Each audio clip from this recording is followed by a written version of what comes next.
আজকে রান্না করব বোনা খিচুড়ি। এর জন্য নিয়ে নিলাম কিছু চাল, মুগ ডাল, মসুর ডাল, কিছু পেঁয়াজ কুচিয়ে নিলাম, গোটা একটা রসুন, কাঁচামরিচ আর গরম মশলা। এখন দিয়ে দিব কেটে রাখা পেঁয়াজগুলো, গোটা একটা রসুন, গরম মশলা। কিছুটা সময় আমি এগুলো ভেজে নিই। এখন দিয়ে দিব লবণ, দিয়ে দিব আদা রসুন বাটা, দিয়ে দিব গুঁড়া মশলা। এখন আমি মশলাটা কিছু সময় কষিয়ে নিব।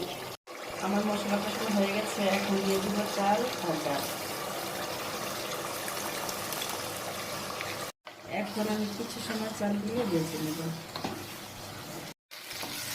আমার চালগুলো ভাজা হয়ে গেছে। এখন আমি দিয়ে দিব পানি। এখন আমি ঢেকে দিব। দিয়ে দিব কয়েকটা কাঁচামরিচ।